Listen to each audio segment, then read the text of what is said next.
Welcome friends, आइए आपका स्वागत है एक बार फिर से हमारे इस चैनल एक्सपर्ट सॉल्यूशन में। जैसा कि मैंने आपसे बोला था कि हम कंप्यूटर स्क्रीन पे आते हैं और फिर यहाँ पर आपको आज मैं बताऊंगा कई सारे फॉर्मूलेस और कई सारे टैबलर जो भी हमारे जो फीचर्स होते हैं उसके बारे में मैं आपको बताऊंगा। उन सब में जाने के लिए आइए सबसे पहले हमें एक्सेल ओपन करना पड़ेगा दोस्तों। और ये HDD बेस्ड लैपटॉप है, इस वजह से इसमें थोड़ा सा प्रोसेसिंग टाइम लगता है।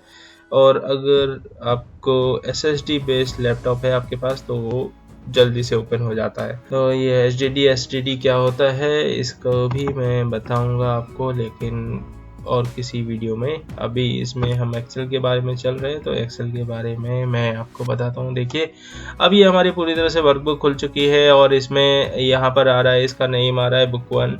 तो जैसा कि दोस्तों मैंने आपसे बताया था कि एक्सेल पे अगर आप कुछ भी काम करते हैं ABCDXYZ, अगर इसमें आप कुछ भी काम करते हैं तो दोस्तों उस काम को सबसे पहले सेव करना ज़रूरी है, क्योंकि वो आपकी रीड ओनली मेमोरी पर चलता है कि जब तक आपके सामने वो वर्क आपको दिख रहा है और जैसे ही आपने उसको बंद किया वो वर्क ख़त्म हो जाता है। तो इसके लिए आपको हमेशा अगर कोई भी काम करना है तो पहले उसको सेव करना आना चाहिए।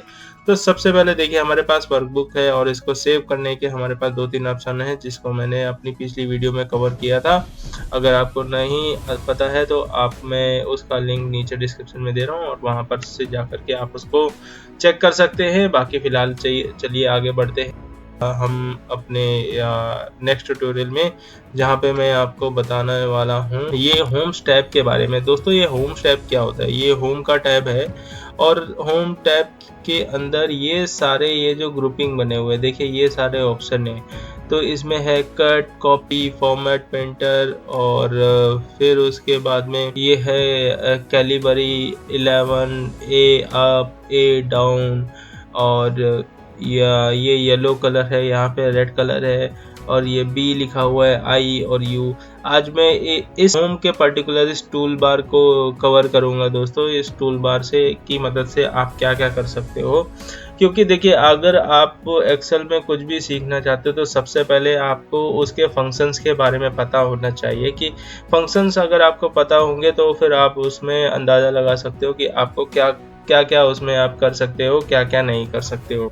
तो आइए हम देखते हैं। तो मैं सैंपल के लिए कुछ नंबर्स लिख रहा हूँ दोस्तों यहाँ पे। तो एक्सेल हमारा बहुत ही बढ़िया एप्लीकेशन है। अगर मैं आपसे बात करूँ इस बारे में, जैसे एक्सेल कैलकुलेशन के लिए, जैसे कि कैलकुलेशन के लिए कैलकुलेटर होता है, वैसे ही कैलकुलेशन आप एक्सेल में भी कर सकते हो। लेकिन कैलकुलेटर में आप एक टाइम पे एक ही कैलकुलेशन कर सकते हो और दूसरी कैलकुलेशन करने के लिए आपको पहली कैलकुलेशन को डिस्ट्रॉय करना पड़ता है, उसको डिस्कार्ड करना पड़ता है। लेकिन इसमें आप पैरेलल कई सारी कैलकुलेशन आप कर सकते हो, प्लस उसको सेव भी कर सकते हो। ठीक है दोस्तों, तो आइए सबसे पहले हम कुछ भी काम करने से पहले सबसे पहले हम इसको सेव करेंगे। सेव करने के लिए हमें कुछ नहीं करना है, हमें सिर्फ कंट्रोल S का बटन दबाना है। कंट्रोल S किया क्योंकि ये अभी तक हमने फर्स्ट टाइम इसको सेव करेंगे, इस वजह से इसको हमें लोकेशन देनी पड़ेगी। अभी तक ये सिर्फ रीड ओनली मेमोरी पर खुली हुई थी।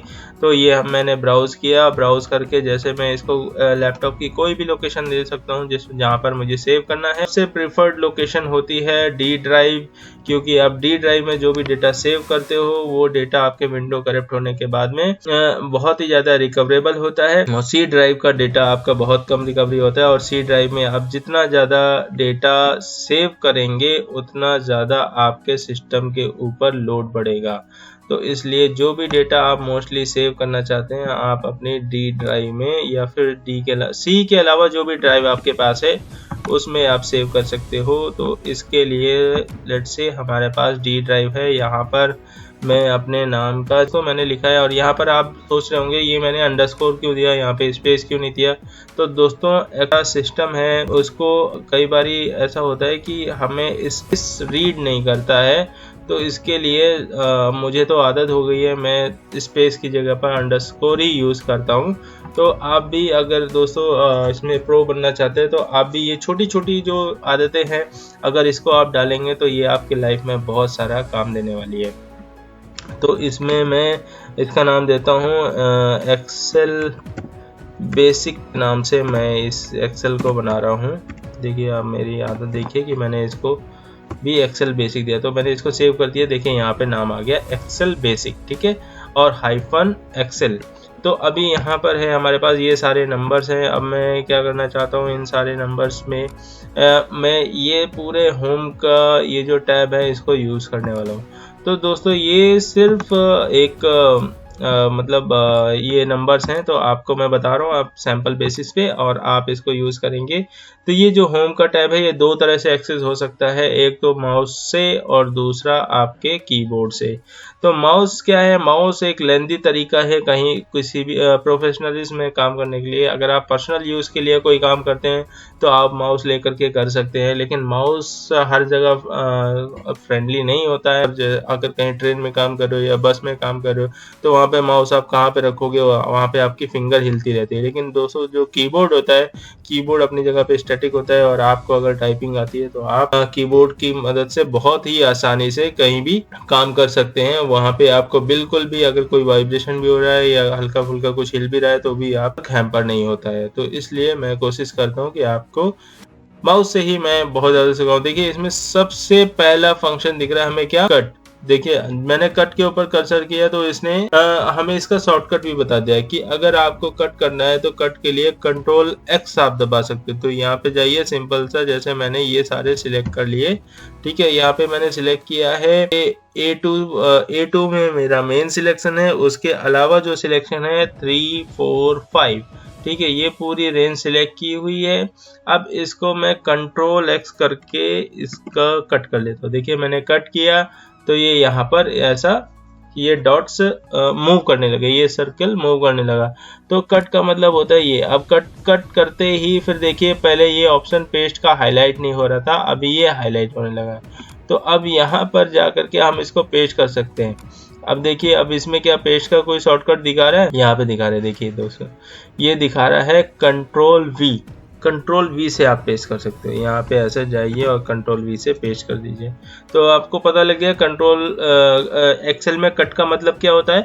कट का मतलब ये होता है कि आप किसी एक जगह से कोई भी वैल्यू या वर्ड या टेक्स्ट को कॉपी करके फिर उसको कहीं भी पेस्ट कर सकते हो, ठीक है।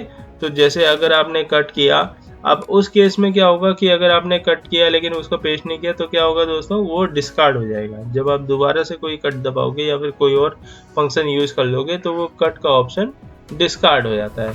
तो कट के अलावा कट का एक और होता है कॉपी, कि जैसे आपको वो वैल्यू वहां से उठा करके हमको A2 से उठा करके C2 में रखनी थी, तो हमने क्या किया, कट का यूज किया।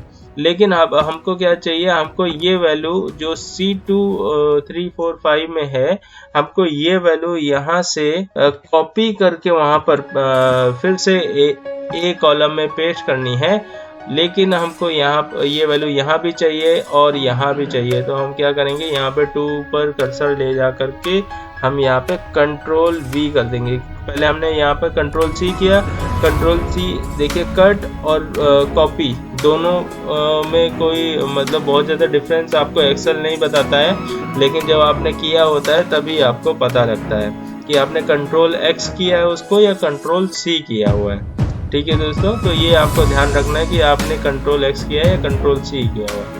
आप कंट्रोल सी करके करेंगे तो वो उसका रिप्लिका यहाँ पर पेस्ट कर देगा। देखिए यहाँ पे मैंने फिर से कंट्रोल वी कर दिया, जो यहाँ पे वैल्यू थी वो यहाँ पे तो रही लेकिन फिर यहाँ पर भी आ गई, ठीक है दोस्तों।